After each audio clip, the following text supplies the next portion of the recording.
Good morning, everybody. Today I will teach you the topic photosynthesis.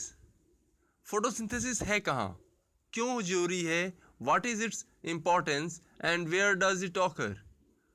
और ये जो होगा फोटोसिंथेसिस, इसके समझने के लिए, डेफिनेशन को समझने के लिए पहले इसका रिएक्शन समझ लीजिए. जो रिएक्शन यहाँ है, CO2 जब ऐड होता है, जब कंबाइन होता है वाटर के साथ, CO2 आया एटमॉस्फेयर से और वाटर आया रूट से, रूट हेयर से थ्रू प्लांट के इनर ऑर्गन्स में डिफरेंट पार्ट में ये ट्रांसफ़र होता है.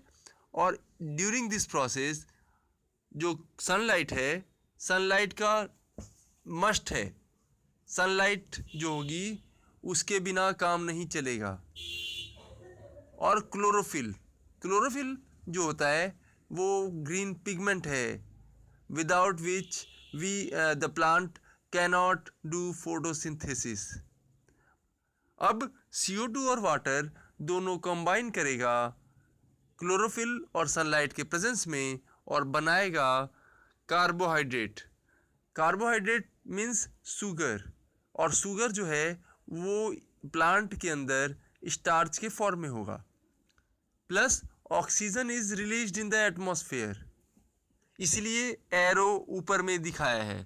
Plus water, this water will be released in the atmosphere through transpiration process.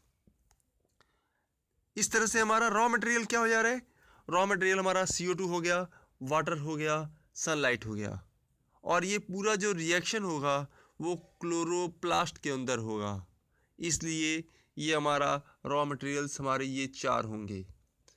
और इसमें जो फोटोसिंथेसिस की डेफिनेशन को अब देते हैं. It is a process in which green plants in the presence of sunlight and chlorophyll prepare their food in the form of glucose and starch using CO2 and H2O. अब तो मैं समझता हूँ ये डेफिनेशन आपको क्लियर हो गया होगा, क्योंकि वो रिएक्शन से ही है. अब हम चलते हैं, देखते हैं what is the basic structure of chloroplast. तो ये हो गया क्लोरोप्लास्ट का स्ट्रक्चर, जिसमें ये क्वाइंस लाइक जो शेप होता है इसे हम कहते हैं थाइलाक्वाइड. ये सिंगल एक बेसिक यूनिट जो होगा इसे हम कहेंगे थाइलाक्वाइड. बट अगर इसका स्टैकिंग हो जाए, मीन्स अगर एक के ऊपर एक हम रख दें, तो ये वाला जो देख रहे हैं, इस होल स्टैक को, जो एक के ऊपर एक रखा हुआ है क्वाइंस के स्टैक को, इसे हम कहेंगे ग्रैनम. अगर ये ग्रैनम एक ना होके 3-4 हो जाए तो इसे हम कहेंगे more than one, is known as grana. Cytoplasm जैसे होता है किसी सेल में, वैसा एक ग्रैनुलर स्ट्रक्चर इस क्लोरोप्लास्ट के अंदर मिलेगा, इसे हम कहेंगे स्ट्रोमा. और जो इसके अंदर लेयर्स हैं, 3 लेयर्स होते हैं क्लोरोप्लास्ट के अंदर. एक है इनर मेम्ब्रेन, एक है आउटर मेम्ब्रेन और एक होता है मिडिल मेम्ब्रेन. अगर इसके स्ट्रक्चर को काट के देखें तो हम देखेंगे इसका lumen. Lumen means internal diameter और इंटरनल स्पेस. तो ये हो गया हमारा structure. Now the mechanism of opening and closing of stomata. तो इसके लिए 2 थ्योरीज दी गई हैं. शुगर कंसंट्रेशन थ्योरी, जो ये पुरानी है, ओल्ड वन है, and the newer one is the potassium ion concentration theory. ये नया थ्योरी है. तो एक एक करके समझते हैं. लेकिन ये जो प्रोसेस समझेंगे, शुगर कंसंट्रेशन थ्योरी, इसको समझने के पहले आप ऑस्मोसिस के चैप्टर को, इंड ऑस्मोसिस, एक्स ऑस्मोसिस को पढ़ेंगे, तभी ये समझ में आएगा, क्योंकि वहाँ पे मैंने इसको डीपली समझाया है. तो ड्यूरिंग डे टाइम होता क्या है, जो गार्ड सेल जो होता है वो फोटोसिंथेसिस स्टार्ट करता है. अब गार्ड सेल कहाँ होता है? ये गार्ड सेल जो होता है लीफ के इनर स्ट्रक्चर में पाया जाएगा. तो गार्ड सेल, इसका जो इनर मेम्ब्रेन होता है, जो ये वाला है, ये थिकर है, जबकि इनर वन, जो आउटर वन है, वो थिनर है. और ये जो दिखा रहा है स्टोमाटा का स्ट्रक्चर, ये ड्यूरिंग डे टाइम है. नाइट टाइम ये क्लोज हो जाता है. तो फोटोसिंथेसिस मतलब मीन्स ट्रांसपीरेशन जो होता है ड्यूरिंग नाइट टाइम, वो ट्रांसपीरेशन नहीं होता, लॉस ऑफ वाटर नहीं होता। तो हम इसमें समझें कि शुगर जो कंसंट्रेशन थ्योरी है इसमें क्या कैसे काम करता है। तो ये जो गार्ड सेल है ड्यूरिंग डे टाइम बनाएगा फोटोसिंथेसिस, फोटोसिंथेसिस करेगा, और फोटोसिंथेसिस में जो रिजल्ट निकलता है वो होता है कार्बोहाइड्रेट। कार्बोहाइड्रेट मीन्स शुगर, और ये जो प्रोसेस में शुगर जो बनेगा वो इसके अंदर मतलब मीन्स गार्ड सेल के अंदर ऑस्मोटिक प्रेशर को बढ़ाएगा। ऑस्मोटिक प्रेशर जो बढ़ा हुआ है वो वाटर के कारण हुआ क्या कि वाटर कंटेंट इसके अंदर बढ़ेगा। क्यों? क्योंकि वो सराउंडिंग जो सेल है, जो एपिडर्मल सेल है, उधर से वाटर इंटर कर जाएगा गार्ड सेल में। देखिए ये है एपिडर्मल सेल्स, इससे वाटर इनसाइड में आ जाएगा गार्ड सेल के अंदर। अब जैसे ही अंदर आएगा तो अंदर में एक ऑस्मोटिक प्रेशर बढ़ जाएगा। आपको बताए थे endosmosis means entering of water inside the cell from the surrounding cell is known as endosmosis. तो जैसे ही आएगा ये टर्जिड हो जाएगा। टर्जिड मीन्स, टर्जिड वो कंडीशन है जिसमें सेल फुल्ली स्वेलअप कर जाता है, वो पूरी तरह से फूल जाता है, उसमें वाटर फुल्ली इंटर कर जाता है। जैसे एक बैलून को अगर अपने फुल टाइट प्रेशर से करेंगे तो उसमें अब अगर जैसे ही फुलाए वो फट जाएगा। तो जस्ट बिफोर उस जो बैलून के फटने से जस्ट पहले वाला जो इस कंडीशन है उसे हम कहेंगे टर्जिड कंडीशन। तो ये जैसे ही कंडीशन टर्जिड हो जाएगी तो अंदर वाला जो थिकर वॉल है वो तो ज़्यादा नहीं होगा, लेकिन जो आउटर थिनर वॉल है वो स्वेलअप कर जाएगा, और उस स्वेलिंग के कारण इनर वॉल भी स्वेल कर जाएगा। और जो देख रहे हैं इसके अंदर स्टोमा ओपन हो जाएगा, और इसी कारण ट्रांसपीरेशन डे टाइम में होता है। ये था शुगर कंसंट्रेशन थ्योरी जो ओल्ड वन थी। अब और जो नाइट टाइम में जस्ट इसका अपोजिट हो जाएगा। जैसे ही नाइट टाइम में हुआ रिवर्स इज द प्रोसेस, जिसके कारण क्लोजिंग ऑफ स्टोमाटा हो जाएगा। जो दूसरी थ्योरी है पोटाशियम आयन कंसंट्रेशन थ्योरी, अगर आप डीपली सोचेंगे तो थोड़ा सा स्लाइटली ही अंतर होगा, इसमें ज़्यादा अंतर नहीं है, लेकिन जो वर्डिंग है वर्डिंग को चेंज कर दिया, लैंग्वेज चेंज कर दिया है। जो opening and closing of stomata है ये डिपेंड करता है पोटाशियम आयन के डिफरेंस। एक वर्ड है पोटाशियम आयन ग्रेडियंट, ग्रेडियंट का मतलब है पोटाशियम आयन का डिफरेंस, जिसके कारण जो हमारा opening and closing of stomata है वो इसी पे फुल्ली डिपेंड करता है। अब होता क्या है इसको हम समझ से। जब फोटोसिंथेसिस होता है क्लोरोप्लास्ट में, क्लोरोप्लास्ट का हमने दिखाया ये जो स्ट्रक्चर है, ये इसके जो गार्ड सेल्स हैं इसके अंदर, गार्ड सेल के अंदर ये क्लोरोप्लास्ट पाया जाएगा, that are found embedded in the guard cell. और ये फोटोसिंथेसिस जैसे ही करेगा तो एटीपी का प्रोडक्शन होगा, और ये एटीपी का प्रोडक्शन लाइट रिएक्शन फेज में होगा। लाइट रिएक्शन और डार्क रिएक्शन अभी थोड़ी देर बाद बताएंगे, इसी वीडियो में कंटिन्यू होगा। तो अभी ये समझिए कि ये एटीपी का जनरेशन होगा। ATP means adenosine triphosphate. ATP energy को देता है, एनर्जी जनरेट करता है, और इस एनर्जी के जनरेशन से एटीपी जो बनाया है ये पंप करता है पोटाशियम आयंस को एडजॉइनिंग सेल से। कहाँ से? गार्ड सेल में लाएगा, साइड बाय जो एडजॉइनिंग सेल्स हैं उसमें से पोटाशियम आयंस को लाएगा, क्योंकि दोनों में ग्रेडियंट बना है, सराउंडिंग सेल में और इसके अंदर साइड में। तो दोनों में जैसे ही वो बाहर से अंदर पंप करेगा एटीपी पोटाशियम आयन को, साथ साथ वाटर के मॉलिक्यूल भी खींचे चले आएंगे। जैसे एटीपी जैसे ही पंप किया पोटाशियम आयन को, तो पोटाशियम आयन के साथ साथ वाटर भी आया, और वाटर आया तो उसके अंदर जैसे ही आया तो वो टर्जिड कंडीशन में आ गया। अब यही जो टर्जिड कंडीशन है इसको स्वेल करने को मजबूर कर देगी, और इसके अंदर जो स्टोमाटा है ये खुल जाएगा। Just is the case reverse in during the night time. जैसे ही एटीपी नहीं बनेगा, मीन्स फोटोसिंथेसिस नहीं होगा, तो ये पोटाशियम आयन रिवर्स है, चूँकि ग्रेडियंट है दोनों में, अंदर में भी ज़्यादा था, बाहर में अब कम हो गया था। नाइट के टाइम में फोटोसिंथेसिस नहीं हो रहा, तो बाहर में ये निकल जाएगा ड्यू टू एक्सऑस्मोसिस, और जैसे ही बाहर जाएगा वो फिर ये इसकी कंडीशन ऐसी हो जाएगी, it will lead to the closure of and thus the photosynthesis जो होता है ये opening and closing of stomata के द्वारा इसका मैकेनिज्म चलता है।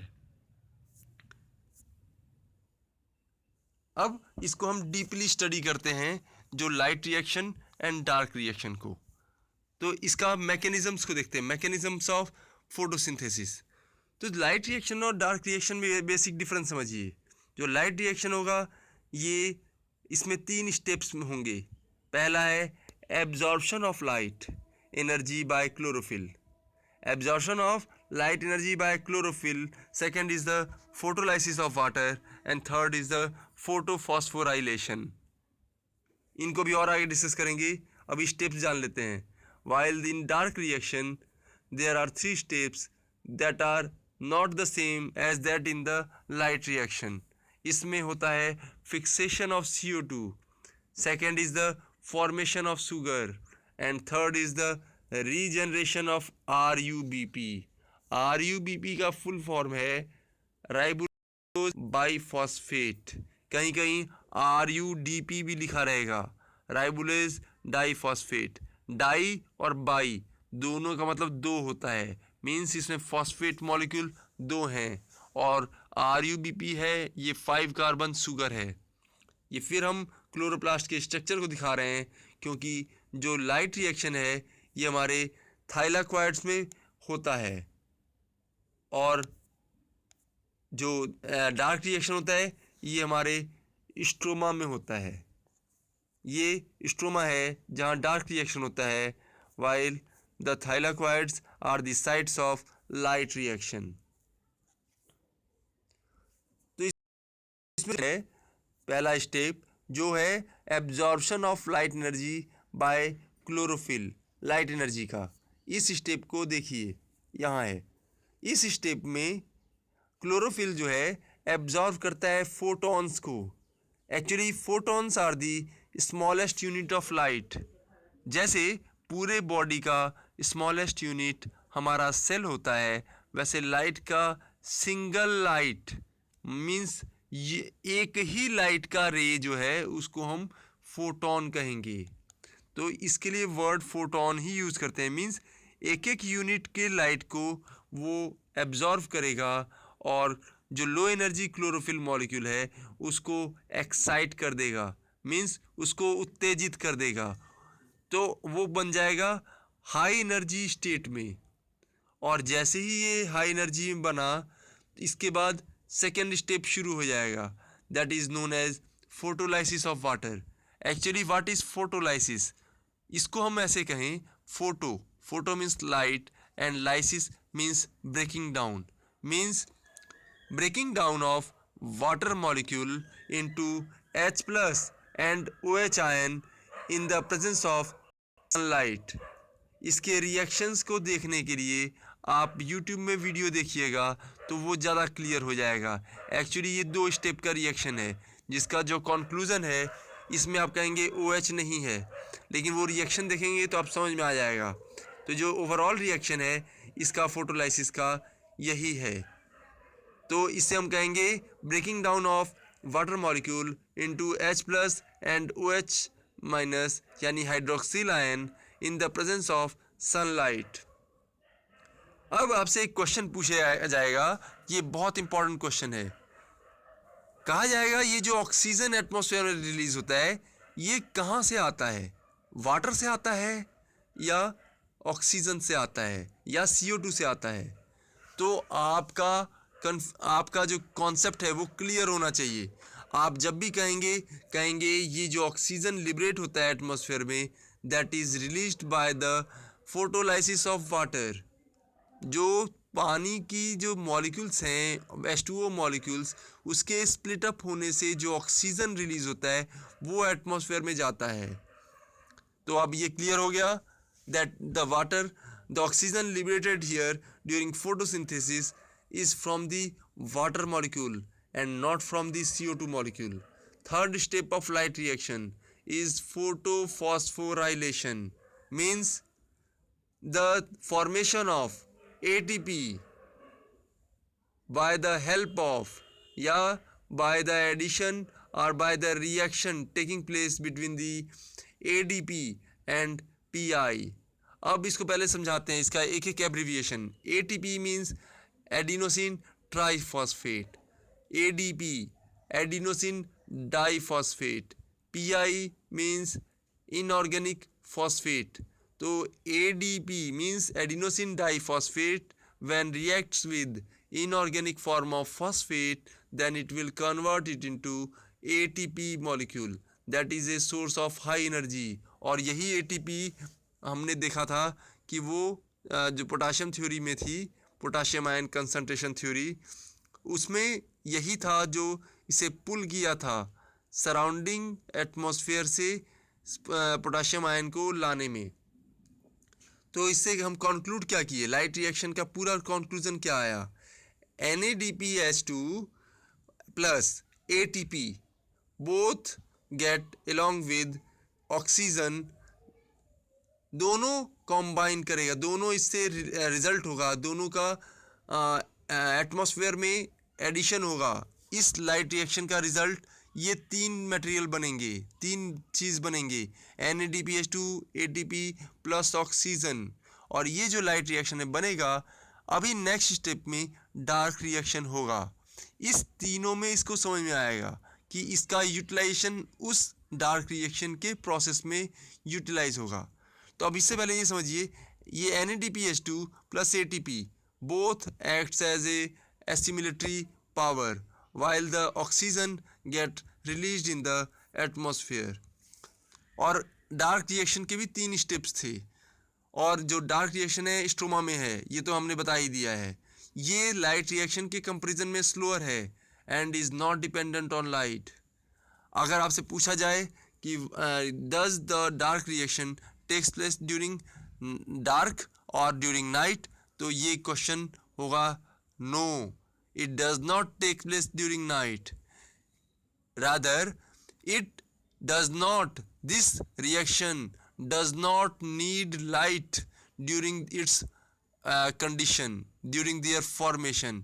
इस स्टेप को करने के अंदर लाइट की कोई आवश्यकता नहीं है, it is independent of light and that's why it is called a dark reaction. तो इसका फर्स्ट स्टेप जो है वो है फिक्सेशन ऑफ CO2। CO2 को ये फिक्स करेगा, और CO2 जो एब्जॉर्ब होगा एटमॉस्फेयर से वो रिएक्ट करेगा RuBP के साथ और फॉर्म करेगा phosphoglyceric acid. And phosphoglyceric acid is a 3 carbon sugar that is the first stable product of CO2 fixation। अब आप कहेंगे ये RuBP क्या है, राइबोलोज biphosphate, that is a 5 carbon sugar। The next step is the formation of sugar। अब आप sugar कहेंगे, sugar जो है इसके लिए देखिए, इस रिएक्शन में जो PGA बना यानी फॉस्फोग्लाइसेरिक एसिड बना, इसका जो कुछ part, not all part, only few part of this PGA is converted down into glucose, and during this step the NADPH2 and ATP जो है ये यूटिलाइज होगा। अब ये कहाँ बना था, तो अब ये जो बताया है NADPH2 एंड ATP, यही वाला NADPH2 जो लाइट रिएक्शन में बना यूटिलाइज हो जाएगा इस रिएक्शन में। और जो बाकी का जो PGA है phosphoglyceric acid, that is used in the third reaction, that is in the regeneration of RUBP। The rest PGA है that undergoes a series of reactions and transformations to form again RUBP, ribulose 5 phosphate। तो ये जो होगा regenerated हो जाएगा, ribulose biphosphate जो है ये रीजनरेट हो जाएगा। तो दोनों के 3 स्टेप्स हो जाते हैं। तो अब अगर हम कहा जाए what is the summary of light reaction plus dark reaction, तो ये होगा कि जो लाइट रिएक्शन में जो लाइट एनर्जी था वो कन्वर्ट हुआ केमिकल एनर्जी में, और ये हमको बनाया ATP और NADPH2। ये हमारा लाइट रिएक्शन का स्टेप है। और ये जो बना केमिकल एनर्जी वो कन्वर्ट और ट्रैप हो जाएगा ATP और NADPH2 में, और जैसे ही ट्रैप हुआ that will be stored in the, अब ये ट्रैप होगा तो किसी न किसी फॉर्म में तो होगा, तो वो कार्बोहाइड्रेट के फॉर्म में स्टोर हो जाएगा, and that is then reutilized in the dark reaction. वो डार्क रिएक्शन में यूटिलाइज होगा and is used in reducing CO2 to carbohydrate. वो कार्बोहाइड्रेट के अंदर वो कार्बोहाइड्रेट में चेंज होगा जो ग्लूकोज बनाएगा। और ये कंक्लूजन हो गया फोटोसिंथेसिस का जो मैकेनिज्म है light reaction and dark reaction. अब ये जो मैंने बताया था ये वही है, it does not require light energy.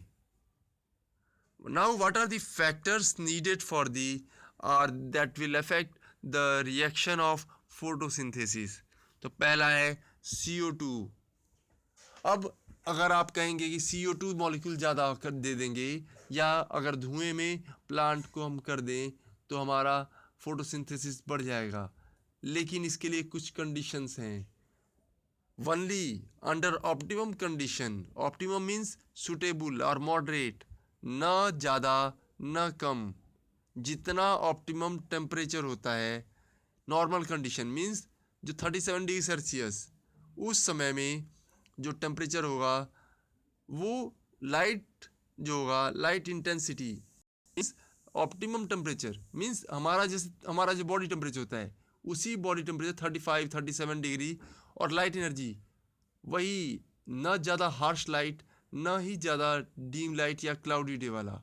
अगर ऐसा होगा तो उस कंडीशन में CO2 अगर ज़्यादा सप्लाई किया जाए then the rate of photosynthesis will increase, that will up to a time of 10 to 30 times।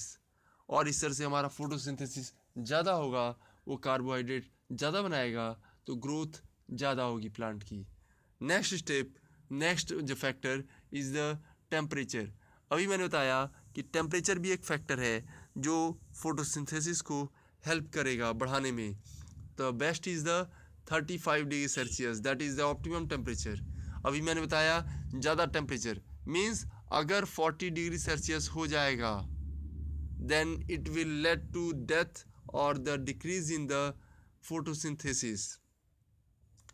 और ये भी नहीं है कि अगर हम 5 डिग्री या 10 डिग्री या 20 डिग्री डाल दें टेम्परेचर, यानी वो ठंडे जगह में प्लांट को रख दें तो हमारा फोटोसिंथेसिस भी ज़्यादा होगा। In that case also the rate of photosynthesis will decrease. Next point is water.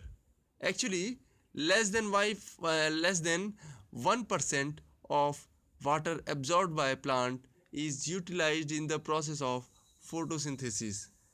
पानी का जो एब्जॉर्ब होगा प्लांट एब्जॉर्ब करता है 1% भी जो से भी कम वो यूटिलाइज करेगा फोटोसिंथेसिस में। और it will reduction in water content. अगर हम किसी प्लांट में हमने पानी नहीं डाला, 2 महीने नहीं डाला, 3 महीने नहीं डाला, तो ऐसा नहीं कि मर जाएगा प्लांट, हो सकता है मर भी जाए, डिपेंड करेगा कंडीशंस पे। लेकिन अगर उसको पानी हम कम दें तो वो फोटोसिंथेसिस की एक्टिविटी को रिड्यूस कर देगा। क्यों? क्योंकि पानी उसके अंदर कम हो गया, तो वो हर आदमी स्टोर करता है। that will lead to reduction in photosynthesis rate because the stomata gets closed। और पानी जो होता है, वाटर जो होता है, वो ट्रांसपायर होता है प्लांट के द्वारा। अगर वो सारा पानी ही लॉस कर देगा तो उसके जो सेल्स हैं वो डेड कर जाएंगे। तो ये ऑटोमेटिक मैकेनिज्म है, वो लिमिटेड कंडीशन है जिसमें वो अपने आप को क्लोज कर देगा स्टोमाटा, जिससे वो सारा का सारा वाटर ट्रांसपायर नहीं कर पाए। Next is the factor light. तो इसमें कह रहा है 0.2 से 1% of total radiation is utilised in photosynthesis. जैसे वाटर का था less than 1%, similar is the case of light. तो इतना ही वो टोटल रेडिएशन का यूटिलाइज करता है फोटोसिंथेसिस में। अब समझिए यहाँ ब्लू एंड रेड, अगर किसी प्लांट को पॉट के साथ या आप खुले एटमॉस्फेयर में ब्लू और रेड लाइट को हम उस पर फोकस करेंगे या उस पर डालेंगे, हम लोग ऑब्जर्व करेंगे, फोटोसिंथेसिस का रेट बढ़ जाएगा। क्यों? इसका ये एब्जॉर्प्शन स्पेक्ट्रम बहुत अच्छा है, इस रेडिएशन पे वो ज़्यादा से ज़्यादा यूटिलाइज करता है अंदर। जबकि जब ग्रीन लाइट में डाला जाएगा तो वो एब्जॉर्व नहीं करेगा, that will be least effective. ये भी बड़ा इंपॉर्टेंट क्वेश्चन है। Now next factor is the chlorophyll. देखिए क्लोरोफिल जो होता है उसका अगर स्ट्रक्चर देखें तो वो उसके सेंटर में मैग्नीशियम आयन होता है। अब ये मैग्नीशियम आयन जब भी होगा, अगर इस मैग्नीशियम आयन को ही हम नहीं देंगे, सप्लाई नहीं करेंगे, तो उसके क्लोरोफिल मॉलिक्यूल तो टूट जाएंगे, ब्रेक डाउन हो जाएंगे, वीकन हो जाएंगे। तो deficiency of magnesium ion in the soil will cause the loss of chlorophyll molecule, and that will lead to a condition then leaves will not be able to photosynthesis। इसलिए chlorophyll जो है वो भी एक factor है। अगर chlorophyll molecule कम होंगे या उसकी अमाउंट कम कर दी जाए तो वो प्लांट फोटोसिंथेसिस नहीं करेगा। इसके लिए अगर हम चाहें कि अब कैसे कहेंगे कि क्लोरोफिल कम कर दें, क्लोरोफिल तो हम कम नहीं कर सकते। तो हम सॉयल में अगर मैग्नीशियम के जो आयंस हैं, मैग्नीशियम डेफिशिएंट सॉयल है, उसे हम प्लांट को ग्रो कर देंगे तो हमारा क्लोरोफिल कंटेंट कम हो जाएगा। Next is the leaf structure. आप देखते हैं कि प्लांट के अंदर डिफरेंट स्ट्रक्चर का लीफ होता है, किसी का स्मॉल है, किसी का बड़ा है, किसी से बहुत हाईली इनलार्ज लीफ है। तो ये आप समझिए कि इसका रीज़न क्या है, इसका साइंस क्या है। वो डिपेंड करता है कि कितना वो प्लांट एब्जॉर्ब लेता है, कितना ट्रांसपायर करता है। More is the surface area, more is the rate of transpiration, less is the surface area of the leaf, less is the transpiration. तो size of leaf is also a factor. दूसरा factor इसी में, चूँकि leaf के structure है, leaf का structure तो बाहर ही है, लेकिन अगर लीफ को हम कट करें और अंदर का स्ट्रक्चर देखें, स्टोमाटा का अगर नंबर कम होगा, स्टोमाटा लीफ के अंदर होता है, अगर लीफ के अंदर स्टोमाटा का नंबर कम होगा तो ट्रांसपिरेशन का रेट भी कम होगा। अगर स्टोमाटा का नंबर ज़्यादा होगा तो ट्रांसपिरेशन का रेट भी ज़्यादा होगा। जैसे प्लांट के अपर सरफेस में जो दो तरह के लीफ होते हैं, हमने बताया था, एक आइसोबाइलेटरल, एक डॉर्सी वेंट्रल। तो डॉर्सी वेंट्रल में हमारा जो लीफ होगा वो अलग टाइप का होगा, आइसोबाइलेटरल में दूसरा होगा। तो दोनों में स्टोमाटा का जो डिस्ट्रीब्यूशन है वो डिफरेंट टाइप का होगा। Next is the thickness of cuticle. अब क्यूटिकल को समझने के लिए मैं एक फिगर आपको दिखाता हूँ। उसमें जो है, आप समझिए, किसी स्ट्रक्चर के ऊपर, आप एपिडर्मिस के ऊपर देखिएगा, जब हम लीफ के क्रॉस सेक्शन को काटते हैं तो उसमें हमारा सबसे अपर मोस्ट लेयर क्यूटिकल होता है। क्यूटिकल जो होता है वो वैक्सी लाइक मटेरियल होता है, शाइनी होता है, ट्रांसपेरेंट होता है, और जैसे ही ट्रांसपेरेंट हुआ वो उससे सनलाइट इंटर तो करती है, वो बाहर नहीं जा पाती। तो ये जो thickness of cuticle also influences the amount of CO2 and light which इंटर्स into the leaf, और इसके कारण रेट ऑफ फोटोसिंथेसिस जो हमारा है वो अफेक्टेड होगा। अब आप कहेंगे फोटोसिंथेसिस का सिग्निफिकेंस क्या है? भाई हम सारा चीज़ पढ़ लिए, लेकिन हमको समझ में नहीं आया कि इसका इम्पोर्टेंस क्या है, हम क्यों पढ़े इस चैप्टर को। हम कहते हैं हमको तो मतलब ही नहीं है। तो इसको हम समझें कि अगर फोटोसिंथेसिस नहीं होगा तो opening and closing of stomata भी नहीं होगा, और opening and closing of stomata नहीं होगा तो वाटर ट्रांसपीरेशन नहीं करेगा, और ट्रांसपीरेशन नहीं करेगा तो एटमॉस्फेयर में वाटर का रिलीज नहीं होगा, और एटमॉस्फेयर में रिलीज नहीं होगा तो रेंस नहीं होंगी, और रेंस नहीं होंगी तो एटमॉस्फेयर में सूटेबल साइकिलिंग नहीं होगी वाटर की, साथ साथ डिफरेंट प्लांट्स एंड ऑर्गेनिजम्स को पानी भी नहीं मिलेगा। तो हम देखें कि इसमें साथ साथ और मिलेगा फॉर फूड। अब फोटोसिंथेसिस बनेगा तो फोटोसिंथेसिस होगा तो फूड बनेगा। क्यों? क्योंकि बहुत सारी क्रॉप्स में हम फूड खाते हैं, जैसे गेहूं है, चावल है, और rice, wheat, mustard, these all plants are a result of photosynthesis. वो खाना बनाया और उसमें स्टोर्ड फॉर्म ऑफ फूड में ग्रेन्स निकलते हैं, और इस ग्रेन्स को हम खा के जिंदा रहते हैं। अगर हम नहीं खाए, आप कहेंगे जंगल में कौन सा है, तो जंगलों में वो डिफरेंट टाइप ऑफ ऑर्गेनिजम्स खाए, एनिमल्स खाए, और वो एनिमल को दूसरा कार्निवोरस एनिमल खाया। बाय चांस वो सारे प्लांट्स डेथ कर गए, एनिमल डेथ कर गए, तो वो डिग्रेड कर गया। प्लांट्स के लीव्स जो हैं, ट्रीज के लीव्स, वो डिग्रेड कर जाएंगे, गिर जाएंगे। गिर जाएंगे तो वो वहाँ पे ह्यूमस बन जाएगा, डिग्रेड करेगा। एनिमल्स गिरेगा, मरेगा, तो उसको माइक्रोब्स डिग्रेड करेगा, और लास्टली वो जो अमाउंट है वो कन्वर्ट फिर से होगा ऑर्गेनिक फॉर्म ऑफ मटेरियल में, और फिर इसी पे फिर नया प्लांट ग्रो करेगा और फूड बनाएगा। As such it will act as a full source of food. Now the next is the for oxygen. अभी हमने बताया ऑक्सीजन बैंक, अगर फोटोसिंथेसिस होगा तभी तो बारिश होगी, और इसमें एक स्टेप था फोटोलाइसिस, और फोटोलाइसिस में ही ऑक्सीजन का लिबरेशन होता है। Third is the for oxygen. अब ये ऑक्सीजन का जो बैलेंस, ऑक्सीजन का जो बैलेंस, CO2 का मेंटेनेंस, एटमॉस्फेयर में जो परसेंटेज है इसका 0.03% है। इसमें स्लाइड चेंज भी नहीं होती है। इतने ईयर्स हो गए लेकिन कभी भी स्लाइड चेंज नहीं हुई। क्यों?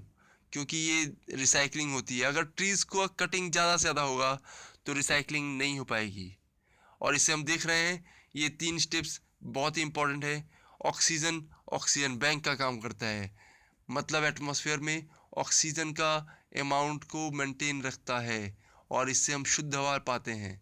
चलिए हम फोटोसिंथेसिस कुछ एक्सपेरिमेंट्स करते हैं that will show a particular property of photosynthesis, और प्रैक्टिकल पॉइंट ऑफ व्यू से भी आपको समझ में आ जाएगा। देखिए एक लीफ है, लीफ में हम जैसा भी स्ट्रक्चर बनाना चाहें बना सकते हैं, और इसमें हमने क्या किया, ब्लैक रंग का क्लॉथ या एक पेपर ले लिया और लीफ के ऊपर लगा के उसे स्टेपल कर दिया, बांध दिया, या उसे पिनअप कर दिया। अब हम कुछ दिनों बाद देखेंगे तो वो कलर जो है वो ऐसे तो देखने में लीफ ही दिखेगा, तो आप कहेंगे भाई कुछ तो अंतर नहीं आया। तो हम एक एक्सपेरिमेंट करेंगे, इसमें हम आयोडीन का सॉल्यूशन डालेंगे। आयोडीन सॉल्यूशन का एक प्रॉपर्टी है जो क्या करेगा, जहाँ भी फोटोसिंथेसिस हुआ रहता है उस जगह वो ब्लू ब्लैक कलर में कन्वर्ट हो जाता है, ब्लूइश ब्लैक कलर। तो देखिए आपका जो एरिया है जहाँ भी ब्लूइश कलर है वो एरिया सनलाइट में था, और जो ढका हुआ था ब्लैक से, यानी वहाँ सनलाइट नहीं पहुँची, तो वो उस कलर का कन्वर्ट नहीं हुआ। तो इससे हमारा क्या पता चला कि फोटोसिंथेसिस जो है वो होता है, लेकिन एक पर्टिकुलर जोन में, और वो पर्टिकुलर तब होगा जब सनलाइट होगा, अदरवाइज नहीं होगा। And as such, this experiment proves that light is necessary for photosynthesis. एक दूसरा स्टेप, ये तो था हमारा नेचुरल एयर में, एटमॉस्फेयर में। अब आप कहेंगे कि एक्वेटिक प्लांट में तो होता नहीं, तो एक्वेटिक प्लांट का भी हम एग्जांपल ले लिए। Actually hydrilla is an aquatic plant, ये पानी के अंदर होता है। तो हम देखेंगे पानी के अंदर ये होता है नहीं होता है। एक्चुअली सारी लाइटें नहीं पहुंच पाती, कुछ लाइटें पहुंचेंगी, कुछ नहीं पहुंचेंगी। तो हाइड्रिला प्लांट को हमने क्या किया, इन्वर्टेड जो इन्वर्टेड जो इसे कहते हैं फनल में इसमें रख दिया, और एक टेस्ट ट्यूब उसके ऊपर रख दिया, और पूरे के अंदर हमने वाटर को डाल दिया, तो पानी तो हो गया। और ये जो टेस्ट ट्यूब में जो इस हॉलो स्पेस दिख रहा है, ये ड्यूरिंग स्टार्ट ऑफ एक्सपेरिमेंट ये वाटर से भरा हुआ रहेगा। यहाँ देख रहे हैं ऑक्सीजन लिखा हुआ है, ये स्टार्ट ऑफ एक्सपेरिमेंट से पहले जब स्टार्ट, तो उस समय ये पूरा भरा हुआ रहेगा। लेकिन जब हम देखेंगे, एक्सपेरिमेंट करेंगे, तो हम ये पाएंगे कि ये जो फोटोसिंथेसिस किया, अब पूरे सेटअप को हमने सनलाइट में रख दिया, तो जैसे ही ये फोटोसिंथेसिस किया, ये ऑक्सीजन को लिबरेट करेगा, और इस हॉलो स्पेस में ऑक्सीजन का फॉर्मेशन हो गया। अब डिफरेंट टेस्ट के द्वारा हम इसे ऑक्सीजन को टेस्ट कर लेंगे, जिससे ये कंफर्म हो जाएगा कि ये ऑक्सीजन गैस ही है। एंड एज सच ये पूरा चैप्टर ख़त्म होता है। I hope you all will be get benefited. Thank you very much.